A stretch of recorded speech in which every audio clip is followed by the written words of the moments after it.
Selama ini saya boleh berpikir bahwa yang membenci perkembangan timnas Indonesia, yang selalu berusaha untuk menghujat timnas Indonesia, itu adalah manusia-manusia yang lagi sakit jiwa. Manusia-manusia yang tergolong dalam kelompok mafia bola. Tetapi siapa sangka, ternyata ada wakil rakyat dari kader Partai Gerindra yang saat ini menjadi anggota DPR RI juga mengelontarkan pernyataan-pernyataan pedas, sindiran-sindiran pedas yang ditujukan kepada salah satu pemain timnas Indonesia dalam laga pertandingan antara Indonesia melawan Bahrain. Dirinya absen.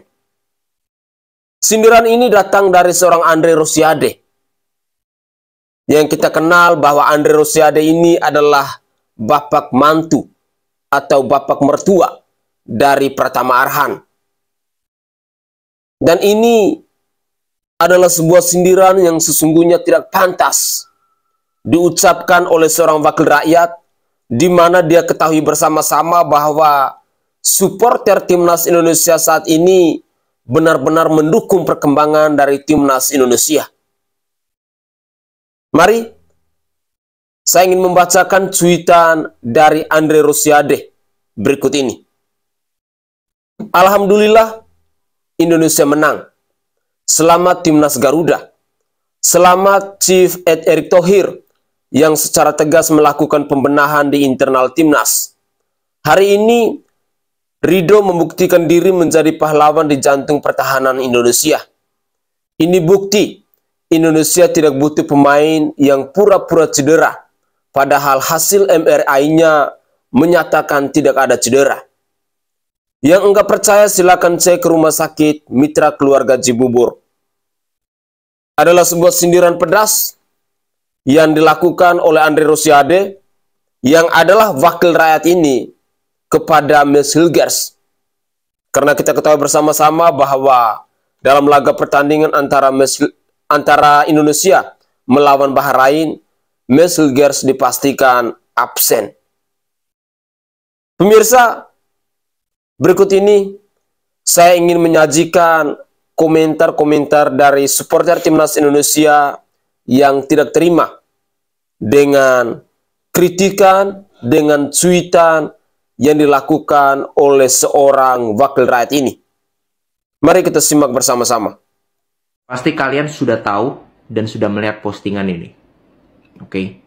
Gue tidak mau bahas terkait dengan postingan ini, karena ini terlalu nggak perlu dibahas lah. Terlalu nggak perlu dibahas. Tapi gue mau bahas gambaran besar. Gue melihat lebih besar dibandingkan hanya sekedar membahas per case ya, per pendapat.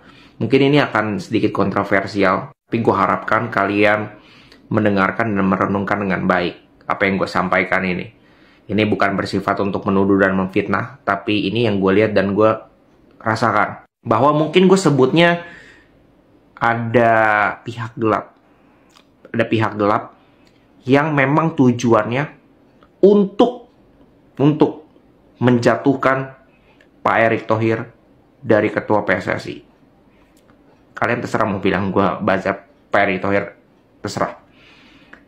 Tapi jujur, gue merasakan hal itu. Dari pertama kali Pak Erick Thohir menjadi ketua PSSI, terlihat ada aja pihak-pihak yang mencoba mengganggu apa yang dikerjakan. Mulai dari protes soal naturalisasi, bagaimana ada isu-isu tertentu terkait dengan pelatih yang lama, lalu juga isu-isu tertentu tentang liga. Itu selalu ada pihak yang membahas atau mengangkat isu itu di tengah-tengah kita ini harus bersatu untuk membela timnas, atau di tengah-tengah timnas itu sedang main. Pasti ada aja pihak tertentu yang gue sebut dengan pihak gelap. Dan pihak gelap ini tidak independen. Dia itu digerakkan oleh salah satu, ya adalah pihak tertentu yang tujuannya jelas untuk menghancurkan dan mengkudeta, ibaratnya mengkudeta Pak Erick Thohir. Karena Pak Erick Thohir ini ibaratnya direktur dalam sebuah perusahaan, dia ini melakukan pekerjaan dengan baik. Apa gebrakan-gebrakannya semua baik. Dan untuk menjatuhkan dia tidak bisa straight. Karena ya nggak ada dasarnya. Ujung-ujungnya yang digunakan oleh pihak gelap ini adalah kekuatan massa. emosi dari masyarakat atau pihak yang banyak. Dan cobalah digiring mulai dari isu pemecatan dan sebagainya sampai sekarang kemarin isu Mesilas dan sebagainya. Ini tujuannya untuk membuat situasional timnas iklim sepak bola kita ini jadi nggak baik. Dan mereka hampir berhasil melakukan itu. Mereka hampir berhasil. Kalau saja Indonesia tidak menang Bahrain kemarin, Pak Erick Thohir yang akan disorot. Kemarin aja lawan Australia kalah, itu Pak Erick Thohir itu dihajar Pak Erick Thohir doang masalahnya. PSSI itu bukan hanya tentang ketua, exco-nya itu harus diperhatikan. Orang-orang di sekitar Pak Erick Thohir di PSSI itu harus diperhatikan. Karena yang punya koneksi yang luar biasa, yang punya gebrakan luar biasa itu cuma Pak Erick Thohir, yang lain. Ya, kalian tahu nama-namanya, itu sudah sangat familiar dari dulu. Ini ya pihak-pihak yang harus diperhatikan sebenarnya. Tapi mereka sudah prepare dengan sangat baik untuk bisa menjatuhkan Pak Erick Thohir. Sudah jelas ini. Ya, dari kelihatan tuh situasionalnya, momentumnya, dinamikanya. Dan mereka hampir berhasil. Kalau saja Indonesia nanti lawan China, pasti akan digoreng lagi, pasti akan ada isu-isu lagi percaya sama gue. Akan ada isu-isu yang berupaya untuk menjatuhkan atau membuat keributan di seputar tim nasional Indonesia. Karena itu yang menjadi fokus Pak Erick Thohir kan. Jadi kita tunggu saja. Gue tidak akan mau banyak untuk membongkar apa-apa. Nanti kebenaran akan terbuka sendiri. Tapi jangan percaya terhadap pihak-pihak yang atau pengamat-pengamat yang merasa bahwa dirinya dekat atau apa yang pendapatnya beda pun itu bisa jadi disetting. Ibaratnya dalang punya wayang, memang kalau ditakdirkan untuk berantem ya berantem. Tapi mereka dari satu dalang yang sama. Oke, segitu dulu. Bang, coba bang bahas bang, ini bang mertuanya Arhan bang. Soal postingan dia yang ini bang, tolong tolong dibahas bang. Gue pertama baca postingan ini boy, di dalam pikiran gue nih, apa sih maksudnya? Ini udah mau lebaran, bukannya saling memaafkan, saling membersihkan hati. Yaudah, mari kita bahas boy. Alhamdulillah, Indonesia menang. Selamat Timnas Garuda. Semangat Chief Erick Thohir yang secara tegas melakukan pembenahan di internal timnas. Hari ini Ridho membuktikan diri menjadi pahlawan di jantung pertahanan Indonesia. Ini bukti Indonesia tidak butuh pemain yang pura-pura cedera. Padahal hasil MRI-nya menyatakan tidak ada cedera. Yang gak percaya silakan cek aja ke rumah sakit mitra keluarga Cibubur. Gue tahu maksudnya ke El Nyengir kan, Mesilas kan. Gue tahu maksudnya ke situ. Kalau emang hasil MRI terbukti dia itu nggak cedera, sesuai dengan pernyataan Anda ya Bapak Didi Kasim. Maksud gue Pak Andre Rosiade. Buktiin aja ke publik, buktiin. Kasih unjuk itu ke media. Nih lo buktinya lo kalau misalnya El Nyengir tuh pura-pura cedera. Hasil MRI yang membuktikan kalau dia itu sebenarnya nggak cedera. Pemain grade A, harga paling mahal, dibeginiin. Sadar tidak sadar ya Bapak Andre ya, statement antum itu cuma ngerusak momentum kali ini. Yang timnas kita lagi menang, everybody happy. Tapi lu datang seperti sebuah noda, setitik noda di sebuah kain putih yang bersih. Kita semua lagi seneng, lu datang begini. Coba kalau misalnya emang bener ya terbukti, coba tolong buktiin ke media aja, oke? Segitunya amat gara-gara mantunya kagak masuk DSP. So, mereka yang baru terkait dengan statement dari Pak Andre Rosiade ini, tulis di bawah ya. Terima kasih banyak lupa follow untuk mas selanjutnya. Bye. Oke guys, itu adalah cuplikan video di season pertama. Dalam cuplikan video di season pertama ini membuktikan kepada kita semua bahwa apa yang dilakukan oleh Andre Rosiade ini, yang adalah wakil rakyat, yang adalah kader dari Partai Gerindra, mau menunjukkan bahwa dirinya sedang sakit hati. Saya berharap dan saya doakan semoga manusia ini tidak mengalami sakit jiwa. Inilah contoh-contoh manusia yang tidak bisa berpikir secara rasional. Contoh-contoh manusia yang tidak bisa mengedepankan rasa nasionalis. Contoh-contoh manusia yang mau memberikan atau mau mengisyaratkan kepada kita supporter timnas Indonesia bahwa dirinya sedang sakit hati. Apakah pemirsa tahu dia sakit hati kenapa? Dalam laga pertandingan antara Indonesia melawan Bahrain kemarin, apakah anak mantunya yang bernama Pratama Arhan itu turun ke tengah lapangan? Nyatanya tidak. Dan ini terbukti. Postingan ini terjadi ketika Indonesia sudah selesai main melawan Bahrain dan Indonesia memperoleh hasil 1-0 atau mendapatkan 3 poin. Ini adalah bukti bahwa Andre Rosiade merasa terzolimi, merasa sakit hati, sehingga dia mencari persoalan baru. Mengatakan bahwa Mesilgers itu adalah pembohong. Mesilgers itu adalah sosok pemain yang tidak nasionalis, dan lain sebagainya. Saya berharap bahwa manusia-manusia yang menurut saya pengecut seperti Andre Rosiade ini, kita sebagai supporter timnas Indonesia wajib untuk mengawalnya. Karena ini adalah contoh-contoh wakil rakyat yang sejujurnya dia tidak paham dengan rasa euforia kemenangan dari timnas Indonesia, dengan rasa cinta yang begitu luar biasa dari timnas Indonesia, dari supporter timnas Indonesia, dan juga dari berbagai macam pihak dalam dunia sepak bola ini. Saya tidak mengerti seorang wakil rakyat, tetapi pemikirannya kok sama seperti Tommy Welly, sama seperti kelompok para mafia bola. Apakah seorang Andre Rosiade terlibat di dalamnya? Waktu yang akan menjawabkan kita semua. Mari kita simak lagi komentar dari supporter timnas Indonesia yang lain. Astagfirullah, ini Indonesia baru aja menang, ada aja orang modelan kayak gini. Sekelas anggota dewan, provokator.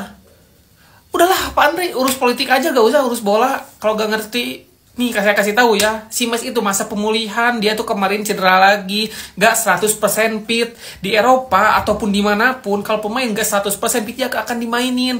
Meskipun itu pemain udah tercantum dalam 11 pemain yang akan main. Terus pas pemanasan dia keseleo, cedera gak 100%, dicoret, diganti. Nah si Mes kayak gitu, bekas cederanya kerasa lagi, gak 100%, gak parah juga cederanya. Di Indonesia juga gak akan dimainin, ya makanya ditarik lagi ke FC20, pemulihan lagi di sana.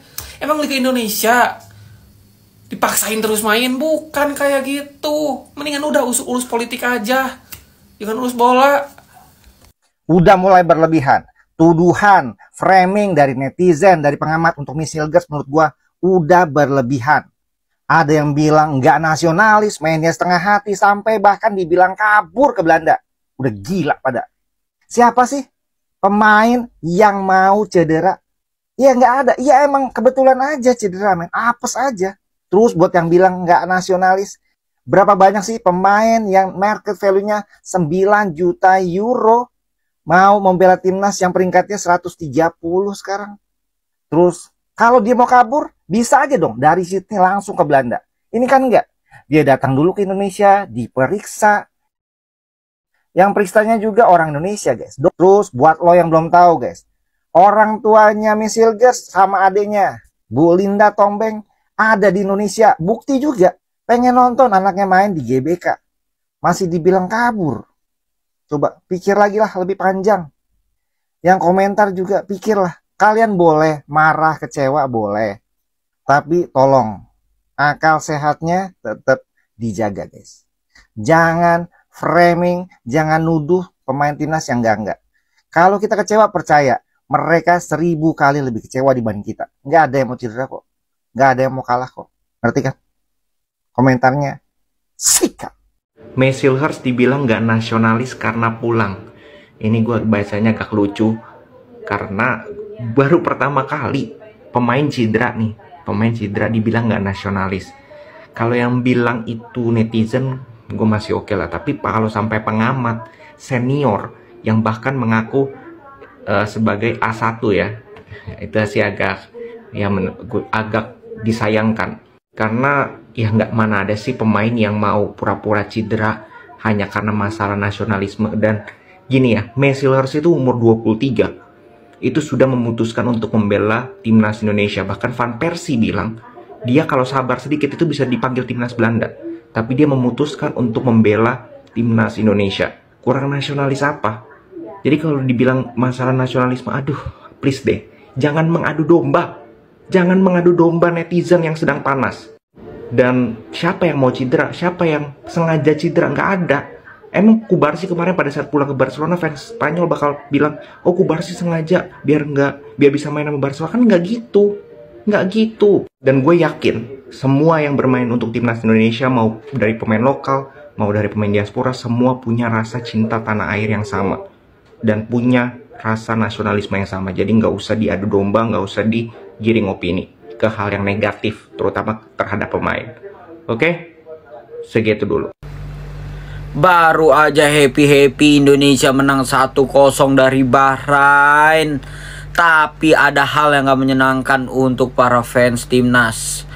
Ini Andre Rosiade, pejabat, ayah dari Aziza, mertua dari Pratama Arhan.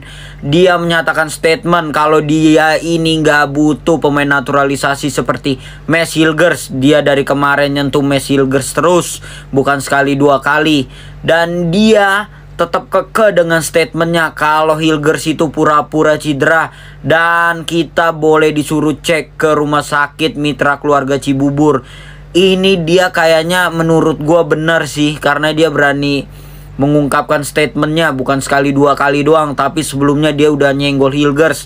Dan dia berkata bahwa nggak boleh ada pemain yang merasa lebih besar daripada timnas, walaupun harga Mads Hilgers 120-an lebih. Gua akhirnya tersadarkan jangan sampai Mads Hilgers ini redup ya, cuman dibilang main di timnas katanya nggak pakai hati. Itu yang ngomong beneran nggak pakai otak kalau begitu. Sudah saatnya kita bahas Mads Hilgers secara rasional. Dan buat lo yang belum sadar, Mads Hilgers ini salah satu pemain yang punya potensi menjadi center back kelas dunia. Masih muda, market value-nya tuh udah di angka 150 miliar. Bahkan media Belanda aja bilang bahwa dia itu salah satu pemain yang bisa berpotensi jadi pemain bintang. Dan jujur gue cukup kasihan kalau ngeliat situasi Mads Hilgers saat ini ya. Dia tuh dulu dibilang gak nasionalis karena gak mau bermain untuk timnas atau menolak panggilan timnas. Padahal dia tuh lagi fase penyembuhan cedera. Sedangkan kemarin lawan Australia dia udah main buat timnas, dibilang mainnya nggak pakai hati, kocak. Dan harus gue bilang pada lu semua bahwa nggak mudah buat jadi Mads Hilgers. Lu bayangin aja, selain dia dituntut harus selalu 100%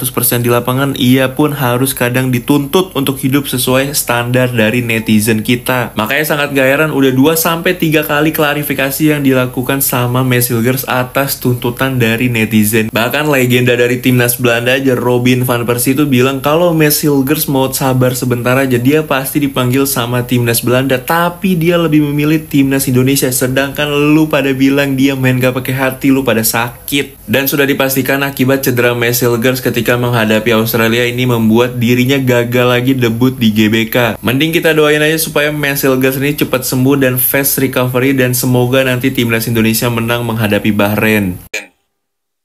Oke guys, itu adalah cuplikan-cuplikan video yang bisa saya persembahkan dalam mengupdate informasi terkait dengan komentar dari supporter timnas Indonesia terhadap cuitan dari seorang wakil rakyat yang adalah ayah mertua dari Pratama Arhan ini.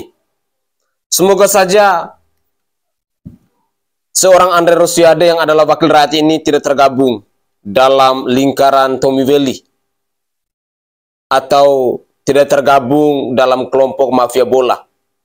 Karena Anda adalah seorang wakil rakyat yang seharusnya selalu berpihak kepada rakyat, bukan menjadi manusia pecundang. Kritikan Anda ini atau cuitan Anda ini pastinya begitu tidak diterima oleh supporter timnas Indonesia. Dan dalam cuplikan video tadi kita bisa menyaksikan bersama-sama bagaimana banyak supporter timnas Indonesia yang tidak setuju atau tidak terima dengan cuitan Anda ini. Seorang wakil rakyat hendaknya berpikirlah lebih bijaksana. Jangan mengadu domba. Apalagi timnas Indonesia saat ini lagi menjadi perhatian dari seluruh supporter timnas Indonesia. Jangan Anda bermain korek di dalam sebuah ladang minyak, karena pada akhirnya pasti terbakar. Semoga saja seorang wakil rakyat jangan menjadi pecundang dari rakyat, jangan menjadi manusia pengecut, Dan jangan sampai rakyat menjadi marah karena Anda seorang wakil rakyat yang biasanya selalu berkuar-kuar tentang politik, tetapi hari ini Anda malah membuat cuitan yang menyindir para pemain timnas Indonesia. Ingat bahwa anak mantu Anda juga adalah pemain timnas. Jangan sampai seorang Pratama Arhan yang menjadi korban dari cuitan Anda ini. Jangan sampai supporter timnas Indonesia membalas dendam kepada anak mantu Anda yang bernama Pratama Arhan. Pemirsa sekalian, itu saja komentar singkat dari saya. Dan saya ingin mengajak pemirsa sekalian, khususnya para supporter timnas Indonesia, mari kita kedepankan logika akal sehat kita.